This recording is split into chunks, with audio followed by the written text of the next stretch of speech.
আমরা যাচ্ছি মুফতি আব্দুল কুদ্দুস সিদ্দিকী। আপনি যদি আমাদেরকে ছোট্ট করে বলেন মাহে রমাদানে আমরা কোন কোন কাজগুলো বেশি পরিমাণ করব, কোন কোন কাজগুলো আমরা বর্জন করব। এটি একটি গুরুত্বপূর্ণ নেয়ামতপূর্ণ মাস। আল্লাহ তাআলার পক্ষ থেকে এই মাসে আমাদের জন্য অবাধ ঝর্ণাধারিত একটি রহমতের বন্যা বইছে আমাদের জন্য। গোনা মাফের মাস মাহে রমজান। এই মাসে রাসূল সাল্লাল্লাহু আলাইহি ওয়াসাল্লাম কিছু কাজ আমাদেরকে করবার জন্য বেশি তাগিদ করেছেন। তার মধ্যে প্রথমত হচ্ছে আমরা কোরআন শিক্ষাকে গুরুত্ব দিতে পারি। এই মাসে রাসূল সাল্লাল্লাহু আলাইহি ওয়াসাল্লাম বেশি যারা কোরআন পড়তে পারে তাদের জন্য কোরআন বোঝার ব্যাপারে রাসূল সাল্লাল্লাহু আলাইহি ওয়াসাল্লাম নির্দেশ করেছেন।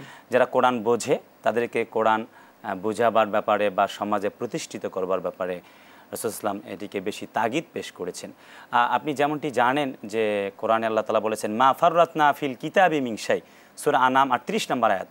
এটি এমন একটি book, this is the book where there is no doubt in holy Quran who those are for মুত্তাকিন যালিকাল কিতাব লা রাইবা ফি। এই কিতাবে কোনো সন্দেহ নেই। এই কিতাব যদি আমরা গ্রহণ করতে পারি, আল্লাহ তাআলা বলেছেন আল্লাযীনা ইয়াস্তামিউনাল কাওলা ফায়াত্তাবিউনা আহসানা, তাহলে আমরা উপকৃত হব। নট অনলি দ্যাট, শুধুমাত্র এই দুনিয়ায় নয়। আজ আমরা কোরআন পড়ি কিন্তু আমাদের মানুষের মাঝে পরিবর্তন আসছে না কেন? কোরআন যেভাবে পড়বার দরকার সেভাবে আমরা কোরআনকে গ্রহণ করিনি। সূরা নাহালের 89 নম্বর আয়াত আল্লাহ তাআলা বলেছেন ওয়ানাজ্জালনা আলাইকাল কিতাবা তিবিয়ানাল লিকুল্লি শাই। জীবনের সর্বক্ষেত্রে আমাদের জন্য কোরআনের নির্দেশনা রয়েছে।